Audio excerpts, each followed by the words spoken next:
Here's the highlight of our epic Baguio adventures.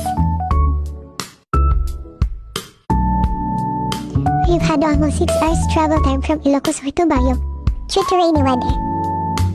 Inabot na rin kami ng dilim kaya nagpalipas muna kami ng gabi.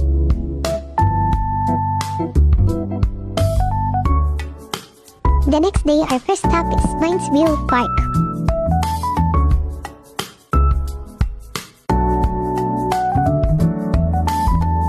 We've had a lot of pictures but since this is only a highlight, kaya di ko na sinara.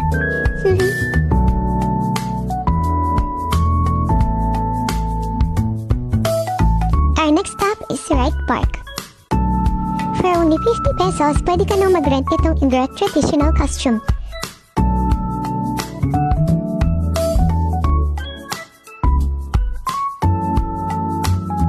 We also stopped by at the old Diplomat Hotel.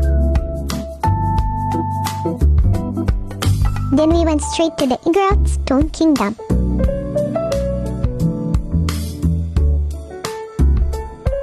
Sobrang lawak din ito kaya mapapalaban ka sa akyatan.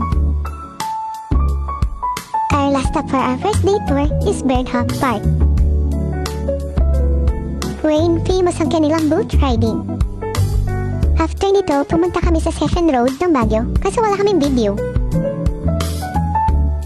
On our second day, we actually went to Valley of Colors pero wala kaming video kaya dito na tayo sa Mirador Heritage and Eco Park. Sobrang lawak nito as in. Kaya kung sa panglakaran, masusubok talaga yung tuhod at binti mo dito, te. Pero napakaganda ng view pag narating mo na yung taas. Kaya worth it din yung pagod sa paglalakad. At narating din namin yung mismong peak kung saan nakikita yung shrine.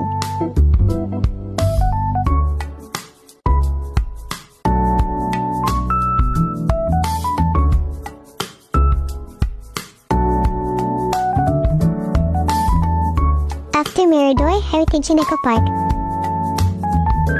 pagbaba ay makikita sa kabilang senito ang Our Lady of Lourdes Grotto.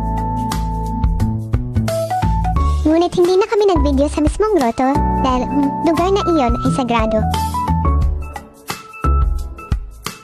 Hindi ka talaga magsisisi dahil sobrang daming pasyalan na pwede pong puntahan dito sa Baguio.